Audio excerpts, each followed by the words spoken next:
রুমাদি photo তুলবে। আজকে আমরা রুমার বাড়িতে সবাই এসেছি। আজকে রুমার শাশুড়ি মা মারা গেছেন। উনি যেখানেই থাকুন উনি যেন ওনার জন্য আত্মার শান্তি কামনা করি। আজকে কাজটাও খুব ভালোভাবে হয়েছে। কালকে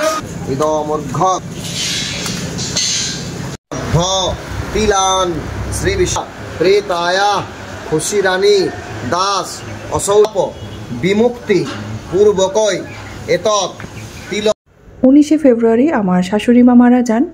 আর আজকের এই ভিডিওটা 12 দিনের দিন আমরা চলে এসেছি ঘাটে দিয়া দিশাকে সঙ্গে নিয়ে। আর এই যে ঘাটের যে নিয়মকানুন থাকে সেগুলো সব করা হচ্ছিল। এই যে দিয়া দিশা জলে নেমে পড়েছে আর আমরা একসাথেই এখানে ঘাটে স্নান করে নিলাম। আর তারপরে ঘাটে ওঠার দিন তো নতুন বস্ত্রটাই পরতে হয়, তো সেই কারণে এই শাড়িটা আমি পরে নিলাম। আর আমার ছোট মামি শাশুড়ি আমাদের আজকে ঘাটে ওঠার নতুন জামা কাপড় যা আছে সব কিছু কিন্তু পাঠিয়ে দিয়েছিলেন। আসলে আমার তো মা বাবা নেই, তো সেই কারণেই আমার মামি শাশুড়ি পাঠিয়েছে। আর আমার মামার বাড়ির থেকেও সমস্ত নতুন জামা কাপড় মামারাও কিন্তু পাঠিয়ে দিয়েছিল। আর এই ঘাটটা কিন্তু আমাদের বাড়ির থেকে খুব কাছেই, তবুও আমরা একটা টোটো করেই গেছি কারণ ভীষণ রোদ ছিল সেদিন, ওই জন্য হেঁটে যাইনি। আর পরের দিন শ্রাদ্ধ হলো, তো শ্রাদ্ধ অনুষ্ঠানে যা যা নিয়ম কানুন থাকে সব কিছুই করা হয়েছে। প্রায় 2 বছর হলো আমার মাও চলে গেছে, তো মায়ের কাজটাও এই বাড়িতেই করেছিলাম আমি। আর এই যে মা চলে যাওয়ার পরে আবার আমার শাশুড়ি মায়ের কাজটাও এ বাড়িতেই সম্পন্ন হলো। তো আমারও মা বাবা চলে গেল আর ওরও মা বাবা চলে গেল। যাই হোক, মা বাবা ছাড়া একটা মানুষের জীবন একদমই অসম্পূর্ণ আমি মনে করি। আমার মাও খুব অল্প বয়সেই চলে গেছে আমাদের ছেড়ে। মায়ের তখন 60 বছর বয়স ছিল। আমার মা বাবা কিন্তু তাদের কোনো নাতি নাতনির বিয়েও দেখে যেতে পারেনি। তো যাই হোক, আমি তাদের সকলেরই আত্মার শান্তি কামনা করি। তারা যেখানেই থাকুক খুব ভালো করে যেন থাকতে পারে। শ্রাদ্ধের পরের দিন সকাল সকাল উঠে পড়েছি। আর এই যে সবার আগে আমি আমার রাধা মাধবকে সাজিয়ে গুছিয়ে নিয়েছি, স্নান করিয়েছি, কারণ আজকে থেকে আমি আবার পুজো দিতে পারবো। এই কটা দিন পুজো দিতে পারছিলাম না আর ঠাকুরের সামনে আসতে পারছিলাম না, খুব খারাপ লাগছিল মনটা। আর আমার গোপুসোনা কিন্তু নিবেদিতার কাছেই ছিল। নিবেদিতা এত সুন্দর করে আমার গোপুসোনাদের সেবা দিয়েছে, আর সেই ভিডিওগুলো কিন্তু আমি মাঝে মাঝে আপনাদের সাথে শেয়ার করেছিলাম, আপনারা নিশ্চয়ই দেখেছেন সেই ভিডিওগুলো। তো যাই হোক, দুপুরবেলায় কিছু খাওয়া দাওয়ার আয়োজন করেছিলাম, খুব সামান্য কিছুই করতে পেরেছি। তো আমার মামার বাড়ির লোকেরা এসেছিল, আমার বন্ধু বান্ধব, তারপর 5টা ব্রাহ্মণদেরও নিমন্ত্রণ করা হয়েছিল। ঠাকুরমশাই বলেছিলেন যে 5টা ব্রাহ্মণের সেবা দিতে হবে, তো সেই অনুযায়ী আমরা সব কিছু আয়োজন করেছি। আর সবথেকে কাছের মানুষ যারা, তারা হচ্ছে নিবেদিতা, রাজশ্রী, রূপা।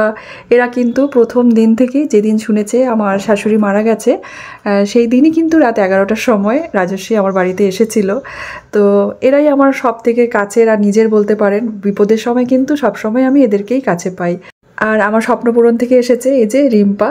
স্বপ্নপূরণেরও কয়েকজনকে বলেছি, সবাইকে বলতে পারিনি। গৌরাঙ্গকে, স্যারকেও আজকে ডেকেছিলাম, তো সবাইকে তো বলা সম্ভব হয়ে ওঠে না। আমি ছোট করেই খুব আয়োজনটা করেছি, খুব বেশি কিছু করতে পারিনি। আর রাজশ্রী, নিবেদিতা এরা এতটাই হেল্পফুল। আর অর্চনা, এরা কিন্তু আসার সাথে সাথেই আমার হাতে হাতে সব কাজ করে দিয়েছে, মানে সবাইকে খাবারগুলো সার্ভ করে দেওয়া। যদিও আমি ক্যাটারিং বলে দিয়েছিলাম, রান্নাবান্নার কোনো ঝামেলা রাখিনি। দুপুরবেলাতে সব খাবার বাইরে থেকেই এসেছিলো, ক্যাটারিং বলা ছিল, সেখান থেকেই খাবার দাবার এসেছিলো। আর আমরা নিজেরাই সবাই হাতে হাতে খাবারগুলোকে সার্ভ করে নিয়েছি। আমার কাজটা যে কিভাবে পেরিয়ে গেল আমি কিছুই বুঝতে পারলাম না, কারণ সবাই এত অ্যাডজাস্টেবল, মানে এত লোক ছিল বাড়িতে, কিছুই বোঝা যায়নি। আর এত ভালো লাগছিল, সবাই এসেছে বলে আমি ভীষণ খুশি হয়েছি। কারণ অনেক সময় দেখবেন শ্রাদ্ধ বাড়িতে অনেকে আসতে চায় না, তবে কিন্তু আমি যাদের যাদের ডেকেছি তারা কিন্তু সকলেই এসেছে। শুধুমাত্র 2 জন আসতে পারেনি, তাদের একটু অসুবিধা ছিল, সেই কারণে বাকি কিন্তু সবাই এসেছে আজকে। বাড়ি ভর্তির লোক, আর আমি তো ভীষণ ভালোবাসি বাড়িতে লোকজন আসলে, আমার ভীষণ ভালো লাগে। আর এই যে চন্দনা, তারপরে আশিসদার মেয়ে, তারপরে পিঙ্কি, এদের সাথে তো আপনাদেরকে আগেই আমি পরিচয় করেছি। আমার প্রত্যেকটা ব্লগে আপনি কিন্তু এদেরকে সবসময় দেখতে পান এবং আগামী দিনেও দেখতে পাবেন। আমার পরিবার বলতে এখন এরাই সব কিছু। আর এরা কিন্তু ভীষণ ভালো মানের মানুষ, আমার খুব কাছের মানুষ এবং আমার নিজের মানুষ এরা। আমি ভীষণ হ্যাপি এদেরকে পেয়ে। তো আমি তো ভীষণ টেনশানে ছিলাম যে কি জানি রান্নাবান্না কীরকম লাগবে সবার। আমরা যদিও এর আগে মায়ের কাজ যখন আমি বাড়িতে করেছিলাম তো এনাদের থেকেই খাবার দাবার নিয়েছিলাম। এনারা কিন্তু খাবারটা ভীষণ ভালো বানায়, মানে খাবারের কোয়ালিটি ভীষণই ভালো। আর খাবারগুলো মানে এত সুন্দর করে প্যাকিং করে কন্টেনারে পাঠিয়ে দেয়, মানে আমাদের কোনো সমস্যাই হয় না। সব কিছুই কিন্তু ওরা দিয়ে পাঠায়।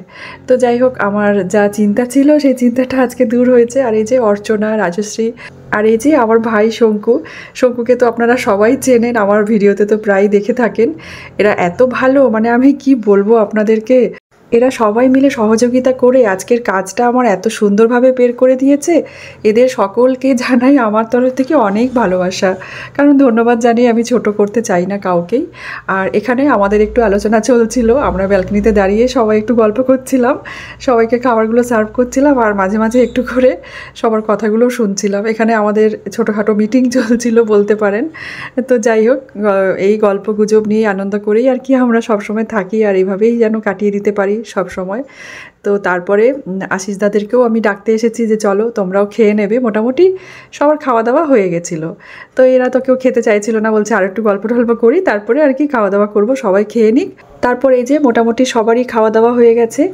আর আসলে আশিসদা আর পিন্টুদা কিন্তু ব্রাহ্মণ, তো সেই জন্য আশিসদাকে আর পিন্টুদাকে আমরা, মানে আমার হাজব্যান্ড আর কি, গীতা, তারপরে একটা ফল, তারপরে দক্ষিণা দিয়ে প্রণাম করছিল, যেটা নিয়ম থাকে আর কি। তারপরে এই যে আমাদের সবার প্রিয় জিতেনদা একটু লেট করে এসেছে, সেই জন্য আমি একটু বকাবকি করছিলাম এত লেট করে কেন আসা হয়েছে।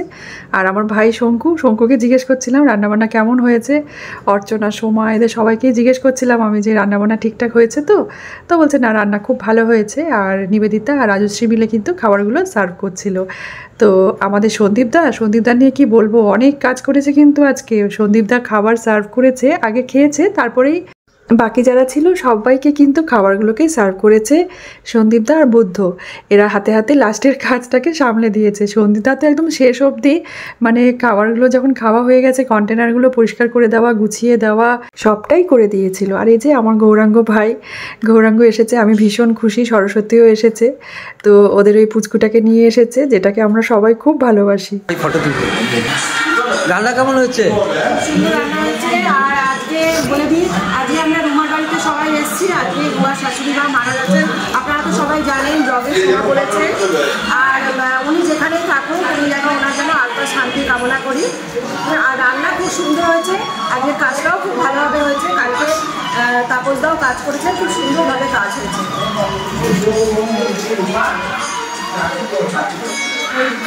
তোরা কিছু বলবি? বল।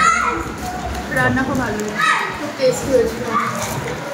আচ্ছা, আরে ওই বলছি যে কি দেবো, গৌরাঙ্গ ছেলে কিন্তু ভীষণ কিউট, যতক্ষণ ছিল আমরা সবাই কিন্তু ওকে খুব আদর করেছি। তো বন্ধুরা, আজকে আমি অনেক দিন পর আপনাদের সামনে এই ব্লগটা নিয়ে আসলাম। আজকের ব্লগটা আপনাদের কেমন লেগেছে অবশ্যই একটা কমেন্ট করে জানাবেন। আর আপনারা আগে যেভাবে আমার পাশে ছিলেন, আশা করি আগামী দিনেও আমি আপনাদেরকে আমার পাশে পাবো। আপনারা সবাই খুব ভালো থাকবেন, সুস্থ থাকবেন। আপনাদের সাথে আবার দেখা হবে নেক্সট ব্লগে। আজকের মতো এখানেই বিদায় নিলাম, ধন্যবাদ।